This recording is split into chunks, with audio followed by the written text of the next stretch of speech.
This PowerPoint slide presentation is a review of why do nations trade. Over this video, we are going to review the concepts of specialization in trade and the principles of absolute advantage and comparative advantage, and then we will look at several problems which will clarify these economic concepts. First, the term absolute advantage. Absolute advantage is the simplest concept to understand when it comes to the principles of specialization in trade. It simply means that a potential trading partner, a nation, an individual, can produce more than its potential trading partners. Comparative advantage, the idea brought to the economics world by David Ricardo, has a much more specific connotation or meaning. Comparative advantage refers to the idea that a nation or an individual can produce at a lower domestic opportunity cost. If you remember, in Chapter 1 we covered the production possibilities frontier and we calculated opportunity cost. The production possibilities frontier graphs, demonstrates, and examines a nation's absolute limitations of production, and because we have limitations there, every time we make a choice there is a cost involved. So opportunity cost is a concept we covered earlier in the semester, but we will definitely review it throughout this video. So we're going to review comparative cost, calculate comparative cost, and demonstrate, based on the principles of comparative advantage, whether it is in the benefit of nations to specialize their limited land, capital, labor, and entrepreneurial ability into producing a certain good or service and therefore trade for another good. So specialization is a simple idea. It means that you take your land and capital and your labor and your entrepreneurial ability and you don't produce everything anymore. You specialize in producing a good or providing a service in which you possess a comparative advantage. Terms of trade is the last idea associated with this concept of international trade. Terms of trade will tell us, okay, we know that through specialization in trade, a nation will be able to escape the limitations of their domestic possibility frontier.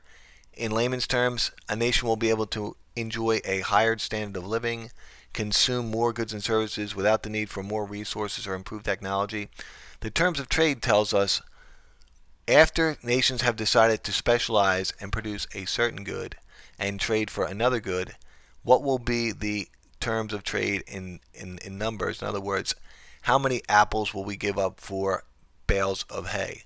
How many pounds of corn or bushels of corn will we give up for tins of copper? So the terms of trade will dictate which country will produce which and what will be the numbers as far as trade. This will become more evident as we go through the video. So as I said earlier, David Ricardo was the one who developed this idea of comparative advantage, that there's tremendous benefits to a society of specializing your limited or scarce resources into producing a certain good and trading for the other good. Now, this whole idea of comparative advantage is based on a concept we covered earlier in the semester, opportunity cost, right? Opportunity cost, again, defined as whatever you must forego or give up whenever you make a decision or a choice. Numerically, this will be evident when we go through several examples. So, according to the theory of comparative advantage, a nation should specialize in producing a good or providing a service in which they have or they possess a comparative advantage, and therefore it will drive efficiencies, and both nations will be made better off. Both trading partners will be made better off through specialization and trade based on comparative advantage. So now we will use an example to explain in more detail the principle of an absolute advantage, and more importantly, the concept of comparative advantage, which is the reasons why nations trade. So we're going to start off with an example of two fictitious island nations, who prior to knowing each other existed had to produce all goods on their own. After they're aware of each other's existence, they will compare opportunity cost of producing both goods and decide, based on comparative cost, does comparative advantage exist for either or both nations, and are the opportunity costs exist in such a manner which it would be favorable for both nations to trade. So we call these two islands the crew and the islanders, and each one has 7 people and roughly the same amount of resources.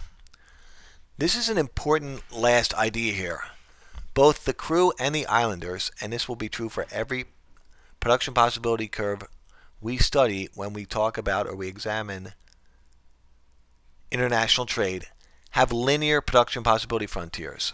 If you remember earlier in this semester, we talked about an example of a linear production possibility frontier when we looked at a simple example of Sarah in the study world, one person performing 2 highly similar tasks.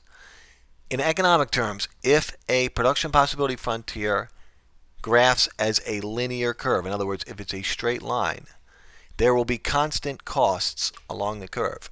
There will be equal trade-offs. Every time a nation wants more of one good, it will cost them the exact amount of the other good. This is unlike the pizza robot example we studied when we looked at the idea of the law of increasing opportunity cost. So for simplicity and just to introduce students to the principles of specialization in trade, we assume linear production possibility frontiers, which means there will be constant opportunity costs along the curve. Here is the crew's production possibility frontier.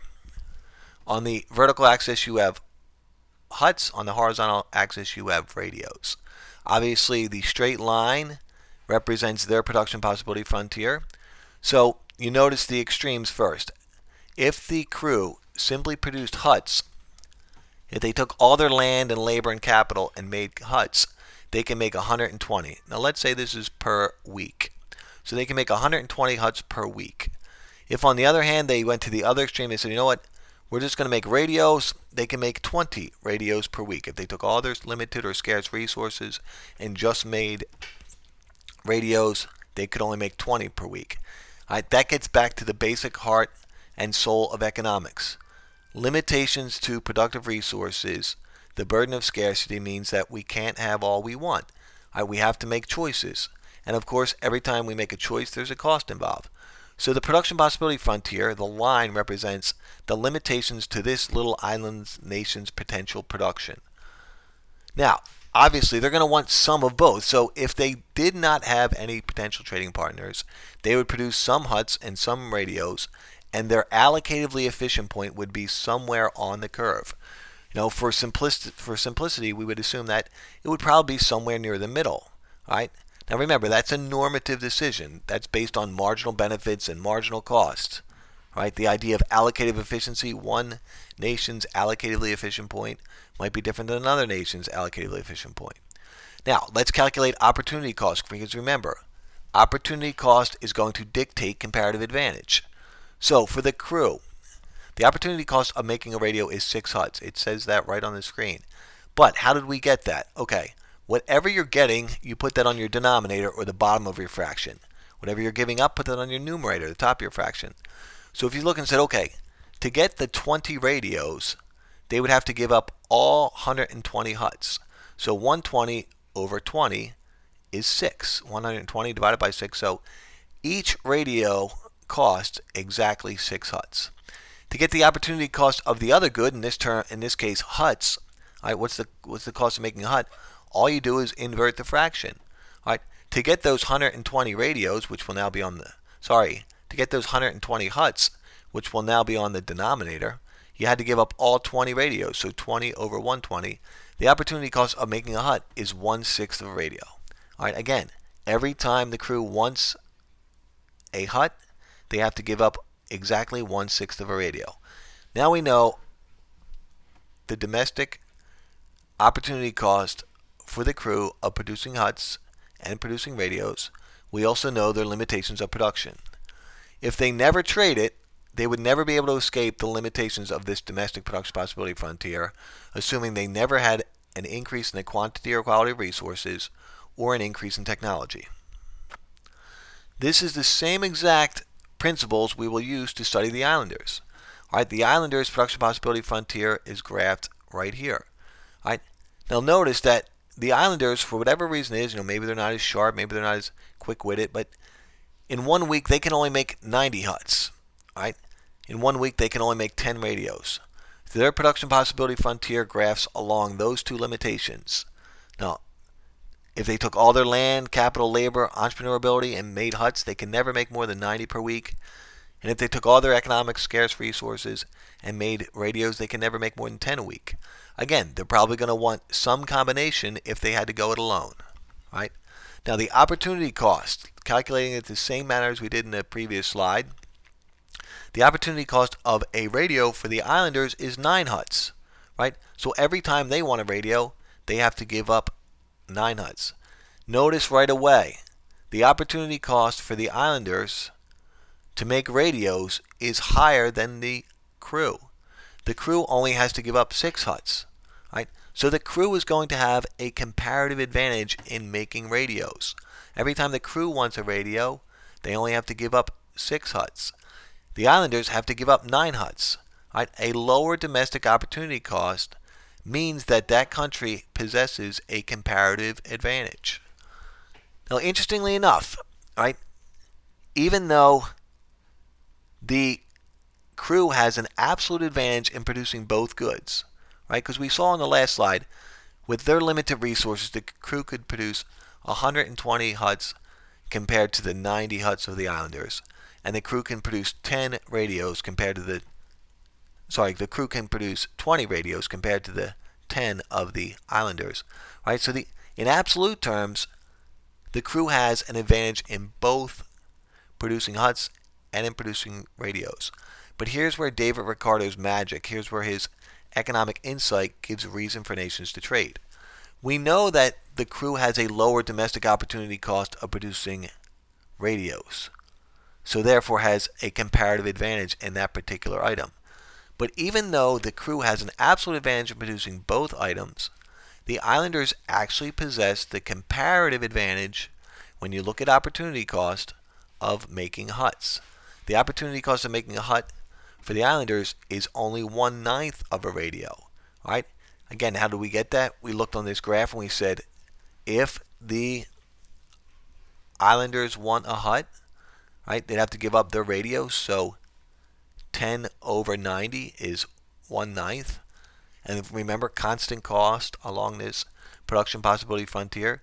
Each time the islanders want another hut, they have to give up exactly 1/9 of a radio. So therefore, we know, based on these principles, that the crew will make radios, and they will make 20 because that's the limitations of their production, and they possess the comparative advantage in producing radios. The islanders will make huts, and they will make 90, and then they will trade for radios, right? So we know, based on comparative cost, the total number of each product that will be produced, assuming that each nation will produce the good in which they possess the comparative advantage and trade for the other item. What about the terms of trade? Let's define this and then we'll discuss it in more detail as far as numbers. So the terms of trade is not a very difficult idea to gather your brain around. It's just the rate at which goods are exchanged. So for instance, right, the amount of good A given up for good B in trade. Remember, the crew has the comparative advantage in radios. So they're going to want to make huts. They're going to want huts in return. Right? The islanders have a comparative advantage in huts. They're going to want radios in return. What needs to be determined is, okay, if the crew just makes radios and they're going to depend on the islanders for huts, how many huts are they going to want in return for each radio? And vice versa, if the islanders just make huts and trade for radios, how many radios are they going to want in return for each hut? Now, this should be relatively straightforward, but obviously, right, a country's not going to trade, right, unless they're made better off than what they were before. So if you think about it, each time the crew made a radio prior to thinking about trading, even engaging in that idea of ever trading, the opportunity cost of each radio was 6 huts. So if they can do that well themselves, they're going to want that much in return at least. A nation would never make itself worse off through specialization in trade. So the idea of domestic opportunity cost, again, is going to come into play here. Of trade, then, must lie somewhere between the respective domestic opportunity costs. All right. So again, if you think about the crew, the opportunity cost of each radio was 6 huts. They're going to want more than 6 huts in return for each radio they trade to the islanders. Likewise, the islanders, they're making huts, they're trading for radios, so if they're going to trade huts, they're going to want at least more than 1/9 of a radio in return. So the terms of trade, no matter what situation we study, will always lie between the respective domestic opportunity cost which created the comparative advantage to begin with. All right, let's revisit the cruise production possibility frontier after specialization in trade. The orange dot represents a point outside of the cruise production possibility frontier. Remember when we studied production possibility, a point outside the curve represented desirable but unattainable. It was unattainable because production possibilities curves assume a nation's production capacity for a limited amount of time given fixed resources in quantity and quality and fixed technology. Interestingly enough, this is why nations specialize in trade. By taking your limited or scarce resources into producing a good or service in which you possess a comparative advantage, specializing and trading for other goods, a nation can escape the limitations of their production possibility frontier. In other words, achieve a point outside their domestic limitations. In layman's terms, or in real life, this means that a standard of living increase has occurred. We have lessened that burden of scarcity. People are made better off through specialization in trade. Obviously, this is the same exact idea right pointed out for the orange dot on our islanders' production possibility frontier. Both nations are made better off through specialization in trade. Now, gains from trade, right? Well, we know that if countries were forced to produce everything domestically without trade, there would be an absolute limitation to the production. Because of specialization in trade, we actually increase world output of goods and services. And like I said in the previous slide, a higher standard of living for citizens living in countries. Let's go over one more problem. This is the problem we looked at in class at the end of class. Here we have production possibility frontiers for Canada and Belgium, and we're looking at the production of both tractors and DVDs. So, before we go on to the questions, which are on the next couple slides, let's see how we do, or let's see how you do, just by looking at the numbers here. First, which country has an absolute advantage in producing tractors, and which country has an absolute advantage in producing DVDs? Well, obviously, Belgium has the absolute advantage in both. Belgium can produce 20 tractors. We will say this is per month. All right, so let's assume that these production possibility frontiers represents a month's worth of production possibility. During 1 month, Belgium has the economic capacity, the land, capital, labor, entrepreneur ability, to produce 20 tractors. Canada can only produce 12. All right, so where am I getting those numbers? If you look at point K on production possibility frontier for Belgium, the lower one, 20 tractors, no DVDs. Canada can only make 12 tractors at point G on their curve, all right, with 0 DVDs. Likewise, if we look at the production of DVD players, all right, in 1 month's time, Belgium can crank out 60 DVDs at point A on their curve, and Canada, if we look at point A on their curve, they can only produce 54. All right, so according to Adam Smith, there would be no reason for these two nations to trade. But according to David Ricardo, if we calculate the opportunity cost of producing each good in each country, there still may be reason to trade. So let's go ahead and do that. All right, well, what's the opportunity cost of a tractor in Belgium? All right, so if you took out a pencil or a pen, or you have your calculator there, the math is pretty simple, right? Okay, if we're calculating the opportunity cost of tractors, look at point A on the production possibility frontier. They're getting no tractors and they are producing 60 DVDs. What if they move to point B? Well, they got 2 tractors, but what did those 2 tractors cost them? Well, production of DVDs fell from 60 to 54. So 2 tractors cost them a total of 6 DVDs. So each tractor cost 3. So you got 6 over 2 equals 3. The domestic opportunity cost in Belgium for a tractor is 3 DVDs. All right, now you could also do the same exact exercise we did for the crew and the islanders. If you look at point A and point K, all right, because there's constant cost along the curve, each time the nation wants one more of another item, it's going to cost them the exact same as the other item. As it did previously, there's no increasing opportunity cost. All right, so each successive decision for further production of tractors will cost the exact amount of DVDs it did in the previous decision. All right, so if we start at point A and went all the way to K, again, it would simply be 60 over 20, or 3. Every time Belgium wants another tractor, it costs them 3 DVDs. Now, how about Canada? What's the domestic opportunity cost of a tractor in Canada? All right, again, start at point A and move to point B on the Canadians' production possibility frontier. Canada gets 2 from 0 to 2 tractors at point B, but they had to give up 9. So 9 over 2 is 4.5. Right? The domestic opportunity cost of a tractor in Canada is higher than Belgium. Right? The opportunity cost for Canada, if they never engaged in specialization and trade, would be 4.5 DVDs. Right? The opportunity cost of a tractor in Belgium is only 3 DVDs. Therefore, we know that Belgium has the comparative advantage in producing tractors. Now, without even doing the math, we know that Canada will possess the comparative advantage in producing DVDs. Here's a little trick.